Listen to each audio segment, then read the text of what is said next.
Hello dear students, मैं हूं doctor Archana Bhatia, associate professor in DAV college Faridabad. और probability distribution की इस कड़ी में आज हम कंपैरेटिव एनालिसिस की बात करेंगे, जिसमें हम बायनोमियल डिस्ट्रीब्यूशन, पॉइसन डिस्ट्रीब्यूशन और नॉर्मल डिस्ट्रीब्यूशन का कंपैरेटिव एनालिसिस करेंगे। तो आइए देखते हैं कि तीनों के डिफरेंसेस क्या क्या हैं और सिस्टमैटिकली इन डिफरेंसेस को देखेंगे। सबसे पहले हम बात करते हैं इनके एवोल्यूशन की, इनके ओरिजिन की। बायनोमियल डिस्ट्रीब्यूशन के साथ जेम्स बर्नौली जैसे फेमस स्टैटिस्टिशियन का नाम जुड़ा हुआ है, क्योंकि जेम्स बर्नौली ने बायनोमियल डिस्ट्रीब्यूशन को प्रतिपादित किया था, इसके मैथमेटिकल मॉडल को बताया था। जब हम पॉइसन डिस्ट्रीब्यूशन की बात करते हैं तो पॉइसन डिस्ट्रीब्यूशन के साथ सीमन डी पॉइसन का नाम जुड़ा है। और जब हम नॉर्मल डिस्ट्रीब्यूशन की बात करते हैं तो इसको सबसे पहले इसकी मैथमेटिकल इक्वेशन डी मूरी ने बनाई। उसके बाद लैपलेस ने इसको रीडिस्कवर किया और नेचुरल सोशल साइंसेस में इसका इस्तेमाल किया, इसको पॉपुलराइज किया। उसके बाद कार्ल गॉस ने नॉर्मल डिस्ट्रीब्यूशन की प्रॉपर्टीज को इस्तेमाल करते हुए नॉर्मल कर्व की बात की, जिसे हम कई बार गॉस कर्व भी बोलते हैं। और फिर नॉर्मल डिस्ट्रीब्यूशन में कंट्रीब्यूशन है लैम्बर्ट की, जिसने नॉर्मल डिस्ट्रीब्यूशन को एज अ स्टैटिस्टिकल मेथड प्रतिपादित किया। तो ये ओरिजिन की बात थी बायनोमियल, पॉइसन और नॉर्मल डिस्ट्रीब्यूशन के। और अब हम इसके बाद नेचर की बात करते हैं। जब हम थ्योरेटिकल प्रोबेबिलिटी डिस्ट्रीब्यूशंस की बात करते हैं तो वो दो प्रकार की होती हैं। पहली होती है डिस्क्रीट प्रोबेबिलिटी डिस्ट्रीब्यूशन और दूसरी होती है कंटिन्यूअस प्रोबेबिलिटी डिस्ट्रीब्यूशन। तो binomial distribution is a discrete probability distribution. Poisson distribution is also a discrete probability distribution. And when we talk about normal distribution, it is a continuous probability distribution. तो ये इसका difference on the basis of nature है। अब हम बात करते हैं probability function की। मैं इसका probability function बोलती हूँ और आप स्लाइड के ऊपर concentrate कीजिए। सबसे पहले मैं आपको बता रही हूँ बायनोमियल डिस्ट्रीब्यूशन। इसका प्रोबेबिलिटी फंक्शन होता है NCX P raise to power X Q raise to power N minus X। दोबारा देखिए, NCX P raise to power X Q raise to power N minus X। फिर है पॉइसन डिस्ट्रीब्यूशन का probability function E raise to power minus M multiplied by M raise to power X divided by factorial X। दोबारा से देखिए slide की तरफ, e raise to power minus m m raise to power x divided by factorial x। और normal probability का जब हम density function देखते हैं या प्रोबेबिलिटी फंक्शन देखते हैं तो हम इसको बोलते हैं 1 divided by standard deviation multiplied by under root 2 pi. दोबारा ध्यान दीजिए, 1 divided by standard deviation multiplied by under root 2 pi और उसके बाद न्यूमिनेटर में आएगा e raise to power minus half bracket x minus x bar divided by standard deviation whole square.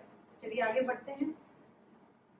अब है रिलेशनशिप। ये बहुत इंपॉर्टेंट पॉइंट है, कई बार शॉर्ट क्वेश्चन में भी आ जाता है और जब आप कंपैरेटिव एनालिसिस करते हैं तब तो आप इस पॉइंट को ले ही सकते हैं। Binomial distribution is closely approximated to normal distribution with z value. तो इससे पहले की जो कंडीशन है वो क्या है? n approaches infinity, neither p nor q is close to 0, means both of them should be large enough.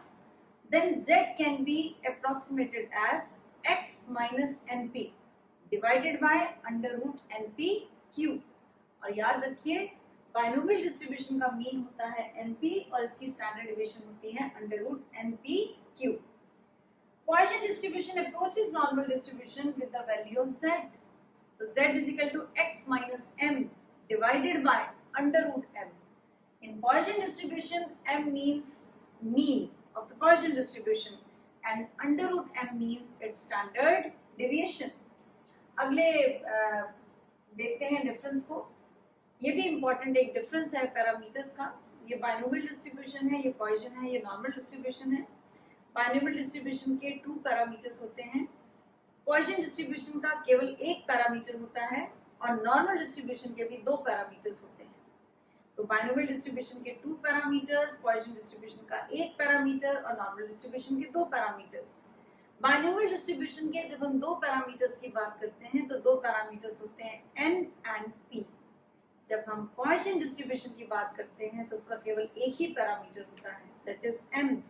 और जब हम नॉर्मल डिस्ट्रीब्यूशन की बात करते हैं इसके 2 पैरामीटर्स होते हैं, एक होता है x बार और एक होता है स्टैंडर्ड डेविएशन। ये है कुछ पैरामीटर रिस्ट्रिक्शंस।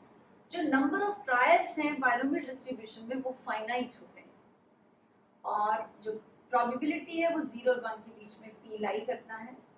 पॉइसन डिस्ट्रीब्यूशन में n approaches infinity and m is always greater than 0। और जब हम नॉर्मल डिस्ट्रीब्यूशन की बात करते हैं तो जो इसका x है उसकी रेंज -इंफिनिटी से +इंफिनिटी होती है। अब हम बात करेंगे शेप की। जब हम शेप की बात करते हैं तो पहला कॉन्सेप्ट हमारे दिमाग में क्लियर होना चाहिए कि किसी भी डिस्ट्रीब्यूशन की शेप 2 प्रकार की हो सकती है, एक हो सकती है सिमेट्रिकल और एक हो सकती है असिमेट्रिकल। सिमेट्रिकल शेप ऐसी होती है जिसमें स्क्यूनेस एब्सेंट होती है, 0 होती है, और जो असिमेट्रिकल शेप होती है वो अगेन 2 प्रकार की हो सकती है। Distribution can be positively skewed and distribution can be negatively skewed. तो यहाँ पे जब हम बाइनोमियल डिस्ट्रीब्यूशन की बात करते हैं तो बाइनोमियल डिस्ट्रीब्यूशन की शेप सिमेट्रिकल भी हो सकती है और असिमेट्रिकल भी हो सकती है। यदि बाइनोमियल डिस्ट्रीब्यूशन में p और q की वैल्यू बराबर होगी, यानी p और q हाफ के बराबर होगा तो शेप सिमेट्रिकल होगी, और यदि p और q बराबर नहीं होगा तो शेप असिमेट्रिकल होगी। और उसके अंदर यदि p हाफ से कम होगा तो डिस्ट्रीब्यूशन पॉजिटिवली स्क्यूड होगी, और अगर p हाफ से ग्रेटर होगा तो डिस्ट्रीब्यूशन नेगेटिवली स्क्यूड होगी। तो पहले पॉइंट को नटशेल में मैं एक लाइन में समराइज कर सकती हूँ कि बाइनोमियल डिस्ट्रीब्यूशन की शेप सिमेट्रिकल भी हो सकती है और असिमेट्रिकल भी हो सकती है। अब आइए पॉइसन डिस्ट्रीब्यूशन पे। Poisson distribution is always positively skewed, यानी पॉइसन डिस्ट्रीब्यूशन ना तो कभी सिमेट्रिकल हो सकती है और ना ही कभी इसमें स्क्यूनेस नेगेटिव हो सकती है। पॉइसन डिस्ट्रीब्यूशन हमेशा पॉजिटिवली स्क्यूड होता है।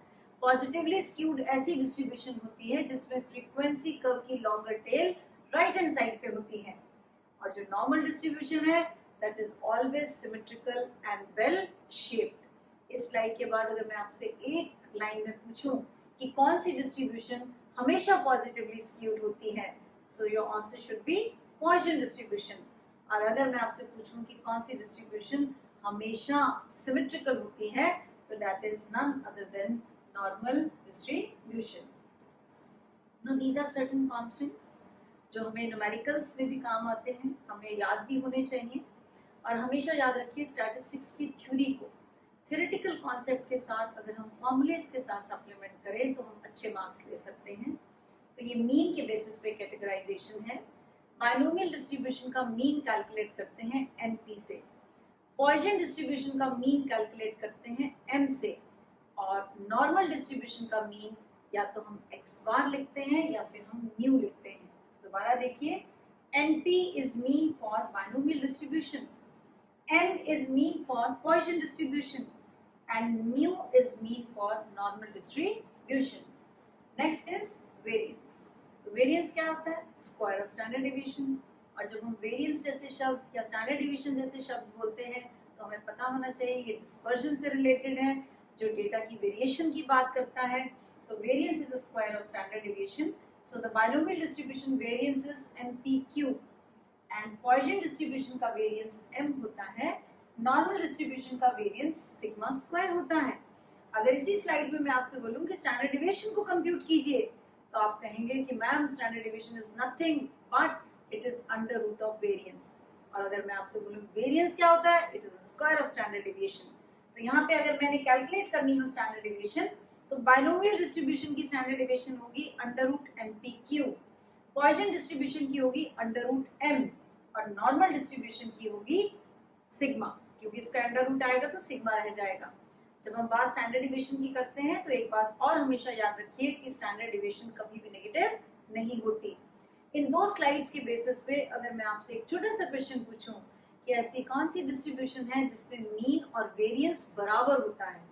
तो मीन और वेरिएंस पॉइसन डिस्ट्रीब्यूशन में बराबर होता है, क्योंकि पॉइसन डिस्ट्रीब्यूशन का मीन भी m होता है और इसका वेरिएंस भी m होता है। Now these are the moment of coefficient of skewness. जब हम moment coefficient of skewness की बात करते हैं तो हम गामा 1 की बात करते हैं, हम बीटा 1 की बात करते हैं, और गामा 1 हमें मालूम है बराबर होता है अंडर रूट ऑफ बीटा 1। और नॉर्मल डिस्ट्रीब्यूशन का तो ये 0 आना चाहिए क्योंकि ये परफेक्टली सिमेट्रिकल है, तो इसमें तो स्क्यूनेस एब्सेंट होगी। अब बात करते हैं बाइनोमियल डिस्ट्रीब्यूशन की। बाइनोमियल डिस्ट्रीब्यूशन का moment coefficient of skewness is q minus p divided by under root npq। मैं दोबारा बताती हूँ, q minus p divided by under root npq। और पॉइसन डिस्ट्रीब्यूशन का जो मोमेंट कोएफिशिएंट ऑफ स्क्यूनेस होता है that is 1 divided by under root m। और जब हम नॉर्मल डिस्ट्रीब्यूशन की बात करते हैं, क्योंकि इसमें स्क्यूनेस एब्सेंट है, सो इट इज 0। और अब बात करेंगे हम मोमेंट कोएफिशिएंट ऑफ कुर्टोसिस की। जब हम मोमेंट कोएफिशिएंट ऑफ कुर्टोसिस की बात करते हैं तो हम बीटा 2 की बात करते हैं। बीटा 2 निकालने के बाद हम गामा 2 निकालते हैं और उससे हम इंटरप्रिटेशन करते हैं। बाइनोमियल डिस्ट्रीब्यूशन का कुर्टोसिस कोएफिशिएंट होता है 3 plus 1 minus 6pq divided by npq। दोबारा देखिए, 3 plus 1 minus 6pq divided by npq। जब हम पॉइसन डिस्ट्रीब्यूशन की बात करते हैं it is 3 plus 1 over m, और जब हम नॉर्मल डिस्ट्रीब्यूशन की बात करते हैं इट इज 3। क्योंकि नॉर्मल डिस्ट्रीब्यूशन का बीटा 2 3 है तो इसका मतलब इसका गामा 2 0 है, और जब इसका गामा 2 0 है इसका मतलब कर्व मेसोकुर्टिक है। अगले डिफरेंस के ऊपर आते हैं डियर स्टूडेंट्स। ये इसका पॉइंट है लास्ट, जो एप्लीकेबिलिटी कहलाता है कि किन सर्कमस्टांसेस में ये तीनों डिस्ट्रीब्यूशंस लगा करती हैं।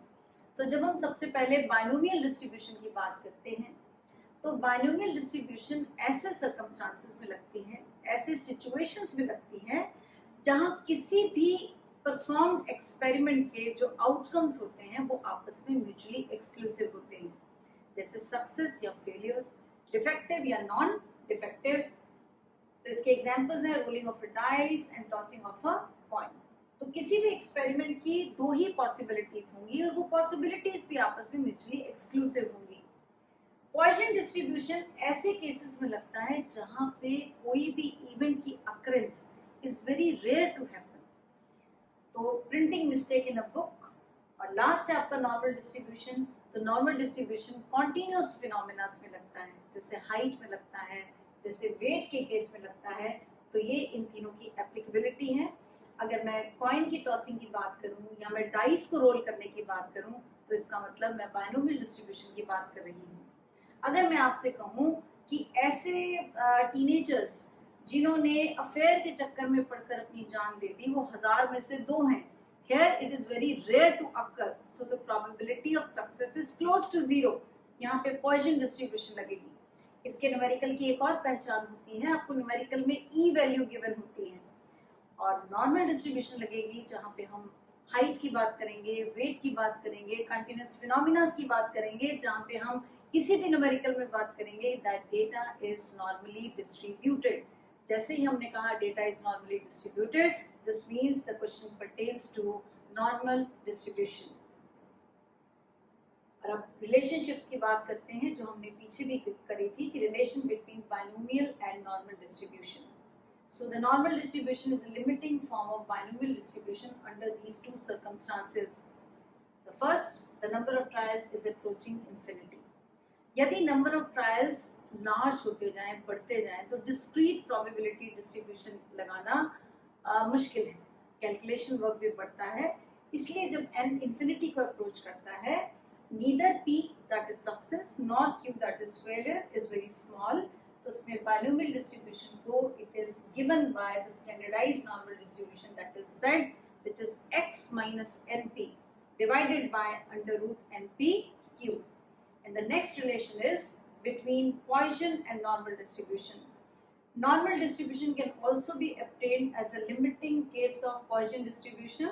अगर उसका पैरामीटर m बहुत लार्ज हो जाए, m approaches infinity, तो यहाँ पे z वैल्यू हम लेते हैं z बराबर x minus m whole divided by under root m।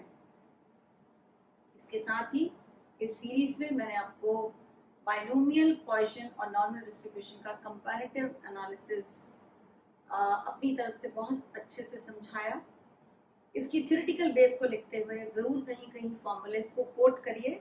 जब हम थ्योरी के साथ फॉर्मूलेस कोट करते हैं, कोई प्रैक्टिकल की बेस बनाते हैं, तो हम थ्योरी में अच्छा स्कोर कर सकते हैं।